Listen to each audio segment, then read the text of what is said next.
Yo, what is up everybody, and welcome back to another Madden 16 Draft Champions game. Today we're back with the 4 Legend Squad, and clearly my opponent doesn't have the type of roster we have. He has one of our Legends, but he barely has any other elites, let alone the type of offensive lineman we have, as Hines Ward is going to get the reception on the first play of the game. So hopefully that means that, we could run the ball a little bit on him, bully a little bit, dare I say. LaShawn McCoy, double spin move, getting away from traffic and moving the chains for a first down, going back to the run. But this time it is bottled up for a huge loss. And I'm like trying to be adamant about running the ball, unlike the last game where we just threw it to Hines Ward every time and it went nowhere. We lost 9 yards in those 2 plays, and after this third down play fails, we got to punt the ball away. And that's kind of the problem with trying to run the ball, especially with me. This is the playbook I don't know, the Jets playbook. Maybe we're better off passing. It might just be, as we almost get the screen right there on the first play of offense for him. Jeremy Hill instead brought down by DRC for a gain of 7. He's going to have to be careful throwing those screens because we might get one eventually. 2nd down 3. Garoppolo's got space to run, but he throws it deep for Hines Ward, but it is broken up, bringing up a 3rd down and short. Can we get the stop right here? He's got a lot of space to run once again, but he's looking to pass, and eventually he decides, yeah, I could run here. And we can't give him that much time to think about it. We can't give him that much space to think about it. Everything that happened right there was wrong. The coverage was good, but there's a reason why the coverage was good, because there's so many people in coverage right now, allowing Garoppolo to get away. So we just rushed manually ourselves as he goes back to the screen pass. We got it wrapped up, but Jeremy Hill breaks the tackle, and Jeremy Hill's in the open field carrying defenders, making something out of nothing. A 3rd down and 4 instead of a 3rd down and 12. Very valuable. He's going deep right here, and he's got a man wide open for the first down, and then some, all the way to the 22-yard line. Next play, going deep, Jermaine Kearse,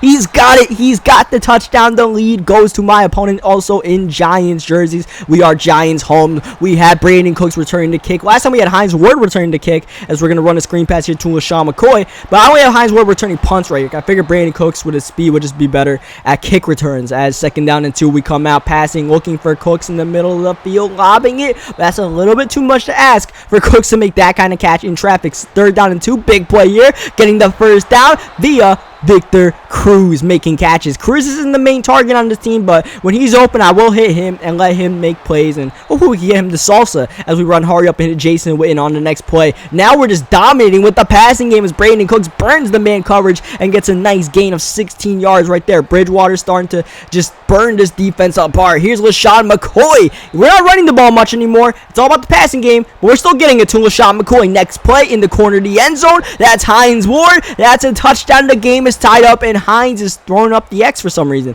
I don't know what possessed him to do that. I don't know why he's programmed to do that, because he definitely does not do that. But as long as he's getting touchdowns, fine by me, as Jeremy Hill actually loses yards in that run after the 2-minute warning. That's Paul Puzzlesny breaking up the pass, bringing up a big 3rd down and 12, and down goes Garoppolo. He's got the silver Jimmy G, and he is taken down. He's forced to punt the ball on 4th down, and here's Hines Ward in the open field. Hines Ward making moves. That was hard to ask to get the touchdown because there were so many opposing players up ahead, but the fact that we got that getting in a field goal range, big play by Hines Ward, just making something happen on that punt return. Some good blocking as well, as we continue to run screen passes and just pass out the backfield to LaShawn McCoy because he's making moves like this. Shady McCoy carrying the pile to the 2-yard line. We put on shoe clock to take away some time from him, and we scored a touchdown with Victor Cruz. Hit him with the salsa, baby. Victor Cruz, unfortunately that man is out for the year, but gotta give him that move as he takes the kick return to the 24-yard line. Just gotta make sure we don't give up anything deep,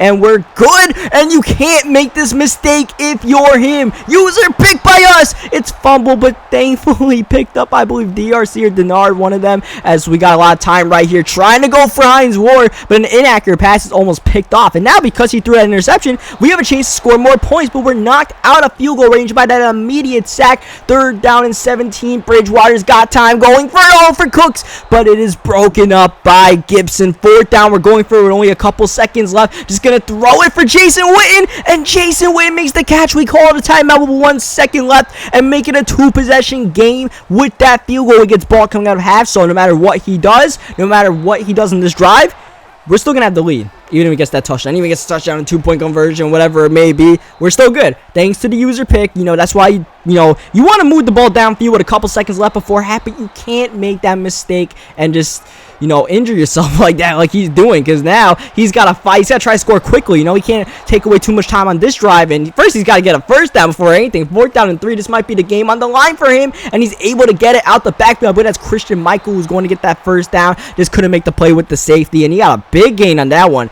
Instead of just, getting 3 yards, he got a ton more. But on the next play, he throws the pick. He went at us, got away with it, but that time, we just made a great play. What Black, and now LaShawn McCoy hitting spin moves. Shady is all over the place, just making people miss. LaShawn McCoy, you do not want to see this man with the ball in his hands because he is special. Next play, look at this Bridgewater pump faking, buying time, finding Victor Cruz on the curl route right there. Just great playmaking from our quarterback. Next play, maybe one too many screen passes. That time it was Theo Riddick who was brought down for a loss of 1 yard, but this time Bridgewater is accurate, finding Brandin Cooks in the middle of the seams. Next play, he run commits. We hit Riddick. We get the touchdown. We're up 24-7. I mean, you could say this guy was a little bit mismatched, but definitely what's been turning around this game is the 2 user picks that have happened, and he almost threw a 3rd one. I'm not sure why you would want to put your hands in the cookie jar. Hasn't worked for you a couple of times. Might not want to do it again, but he's doing it again, and it's actually working right there. He's Vernon Davis in the middle of the field. I believe that's Vernon Davis' first catch of the game. He's been a virtual non-factor in this one. Jeremy Hill has definitely been getting touches. In the passing game, not so much the running game. This is a bad... Wide receiver screens usually don't work, so that one to Wilson definitely did not. It's 3rd down and 10. He runs it past the Ward, but he doesn't get the first down. 4th down and 1, motioning out the backfield. He's passing. He's got a wide open Hill. Hill gets the catch. Hill does not cross the line, and that's going to be a turnover on downs. A terrible break for him. He had the man wide open for the first down, and Jeremy Hill just unnecessarily catch that one and screwed him over. Took his chance of winning this game. The slim chance he had of winning this game away. Let's just keep it real. It's a 17-point game, 3-possession game in the 4th quarter. That's probably not happening, but you definitely don't want to see stuff like that happen. Meantime, I'm trying to just put this game away with the ground game with LaShawn and Theo Riddick, trying to use our offensive line, but now we got to come out passing, but we find Brandin Cooks, who burns the defense and then burns that man's ankles. Brandin Cooks is just too good. He's just too good. You need to put a helmet on that man, because he will just absolutely destroy your game plan. And his game plan is screens, and he's just been getting a lot of them off for some reason. I don't know why we haven't been able to stop it as he comes out in 5 wide, throwing it to, once again, Jeremy Hill, the biggest factor in this game, running the ball, throwing the ball. A lot of Jeremy Hill. Garoppolo's been struggling in this one, and man, we were close. We were just beat off. I was just a little bit too high to get that pick. If we would have gotten that one, that would have just been good night Gracie. Instead, he's lobbing it up deep, one-on-one coverage. Denner tries to make the play, but that's Jermaine Kearse's 2nd touchdown of the game instead, and he's going to get the 2-point conversion to Jeremy Hill to make it a 2-possession game. But he kicks it deep for some reason. Why? Reasons that I cannot tell you, because I don't know what he's thinking. So he just kicks it deep to Brandin Cooks. Essentially ends the game at this point, because there's not much you can do. But look at me. I'm trying to give him the game right back. I'm trying to give him home. I'm almost giving him a safety. We got the ball at our own 2-yard line. Here comes the pressure. Knocked down, and things are getting a little bit interesting. But I had to make sure he wasn't timing that blitz. So we do a little fake snap. Brown's called offside. 2nd down and 5. Coming out 5 wide. Finding Marquez Wilson. And Wilson gets the first down right there. Moves the chains. And that will definitely end this game. We're just going to put on shoot clock. Run the ball a few more times. Because why not? LaShawn McCoy is so much fun to use. Hines Ward is such a good blocker, but he just blocked his old man right there and cost us a shot. Look at McCoy bouncing it to the outside. Shady may not have the top end speed to take that one all the way, but he gets pretty close, man. He gets pretty damn close. Unfortunately, what you guys are about to see is not going to be a touchdown, because Hines Ward was pushed out of bounds, and I saw him get pushed out of bounds. I threw it to him anyways. It's Hines Ward. Why not? I mean, if he declines it, what's the worst that happens? We don't get our 7 extra points. Oh, well, I'll take the win anyway. So leave a like on this video if you guys enjoyed the game. Subscribe for more Madden 16 Ultimate Team, and I will catch you guys next time.